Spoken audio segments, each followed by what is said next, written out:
Welcome in our virtual training workshop. Today our topic is how to write a research proposal. Now let's start with the name of Almighty Allah, the most gracious, the most merciful. Most students and beginning researchers do not fully understand what a research proposal means, nor do they understand its importance. To put it bluntly, one's research is only as good as one's proposal. An ill-conceived proposal dooms the project even if it somehow gets through the thesis supervisory committee. A high-quality proposal, on the other hand, not only promises success for the project but also impresses your thesis committee about your potential as a researcher. A research proposal is intended to convince others that you have a worthwhile research project and that you have the competency and the work plan to complete it. Generally, a research proposal should contain all the key elements involved in the research process and include sufficient information for the readers to evaluate the proposed study. Regardless of your research area and the methodology you choose, all research proposal must address the following questions: what you plan to accomplish, what you want to do it, and how you are going to do it. The proposal should have sufficient information to convince your readers that you have an important research idea, that you have a good grasp of the relevant literature and the major issues, and that your methodology is sound. The quality of your research proposal depends not only on the quality of your proposed project but also on the quality of your proposal writing. A good research project may run the risk of rejection simply because the proposal is poorly written. Therefore, it pays if your writing is coherent, clear, and compelling. This training focuses on project proposal writing. These are our workshop contents. Title of your research proposal should be concise and descriptive. For example, the phrase "an investigation of" could be omitted. Often titles are stated in terms of a function relationship because such titles clearly indicate the independent and dependent variables. However, if possible, think of an informative but catchy title. An effective title not only piques the reader's interest but also predisposes him or her favorably toward the proposal. Abstract.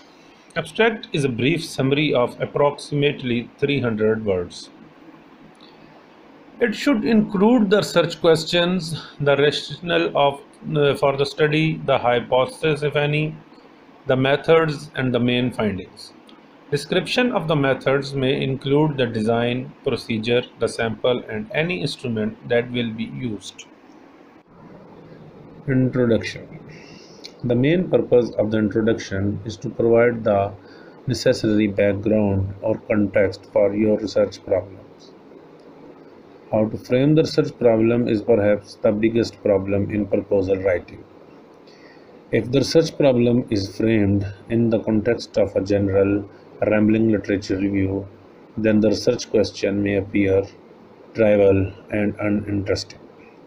However, if the same question is placed in the context of a very focused and current research area, its significance will become evident. Unfortunately, there are no hard and fast rules on how to frame your research question, just as there is no prescription on how to write an interesting and informative opening paragraph. A lot depends on your creativity, your ability to think clearly, and the depth of your understanding of problem areas. However, try to place your research question in the context of either a current hot areas or an older area that remain viable. Secondly, you need to provide a brief but appropriate historical backdrop.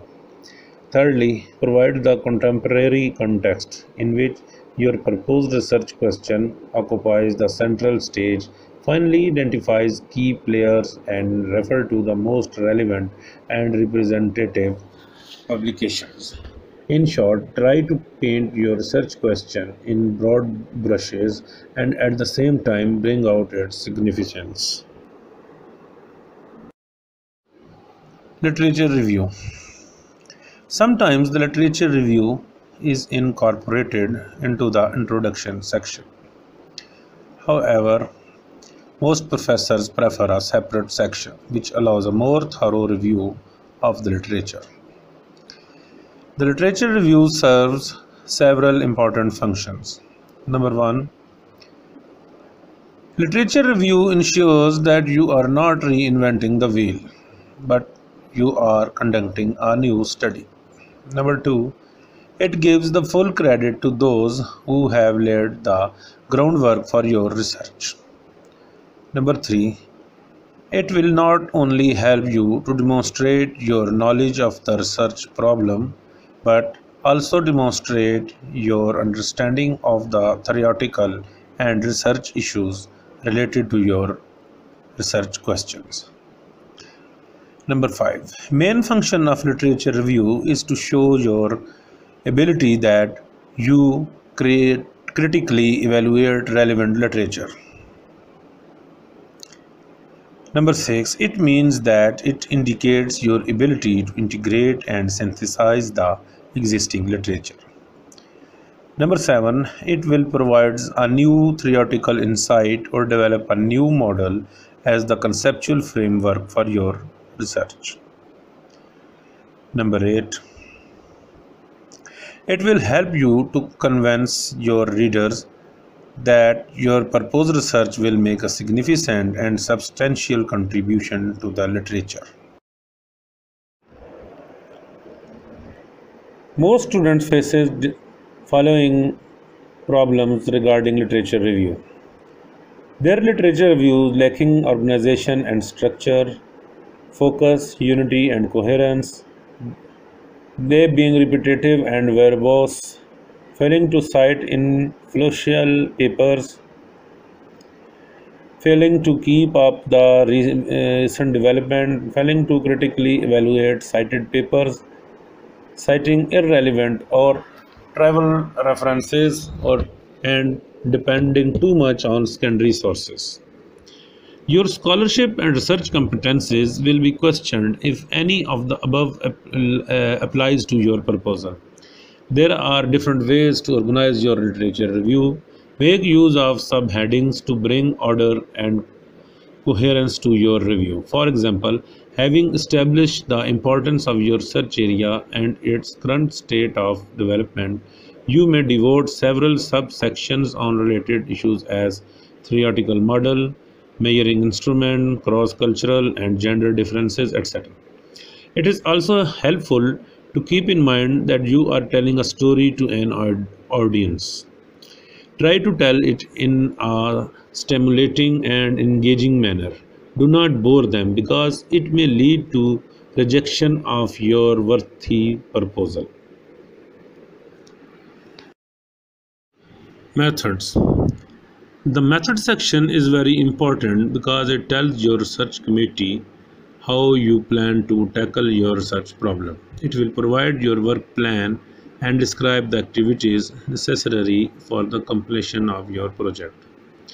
The guiding principle for writing the method section is that it should contain sufficient information for the reader to determine whether methodology is sound. Some even argue that a good proposal should contain sufficient details for any other qualified researcher to implement the study. You need to demonstrate your knowledge of alternative methods and make the case that your approach is most appropriate and most valid way to address your research questions. Please note that your research question may be best answered by qualitative research. However, since most mainstream psychologists are still biased against qualitative research, especially the phenomenological variety, you may need to justify your qualitative method. Furthermore, since there are no well-established and widely accepted canons in qualitative analysis, your method section needs to be more elaborate than what is required for traditional qualitative research. More importantly, the data collection process in qualitative research has a far greater impact on the results as compared to qualitative research. That is another reason for greater care in describing how you will collect and analyze your data. For quantitative studies, the method section typically consists of the following sections. Design section. Design section will discuss that either your study is a questionnaire study or a laboratory experiment, and what kind of design do you choose. Subject or participants section will discuss that who will take part in your study, what kind of sampling procedures do you use. Number 3, instruments. Instrument discuss that what kind of measuring instrument or questionnaire do you use and why do you choose them, are they reliable or valid for your study. Number 4, procedure section. Procedure section will discuss how do you plan to carry out your study, what activities in which you are involved, and how long does it take. Results. Obviously, you do not have results at the proposal stage. However, you need to have some idea about what kind of data you will be collecting and what statistical procedures will be used in order to answer your research question or test your hypothesis. Discussion. It is important to convince your reader of the potential impact of your proposed research. You need to communicate a sense of enthusiasm and confidence without exaggerating the merits of your proposal. That is why you also need to mention the limitations and weaknesses of your proposed research, which may be justified by time and financial constraint as well as by the early development stages of your research area. Common mistakes in proposal writing. Following 12 are the most common mistakes in proposal writing. Accordingly, number 1, failure to provide the proper context to frame the research questions. Number 2, failure to delimit the boundary conditions for your research. Third, failure to cite landmark studies. Number 4, failure to accurately present the theoretical and empirical contribution by other researchers. Number 5, failure to stay focused on your research question. Number 6, failure to develop a coherent and persuasive argument for the proposed research.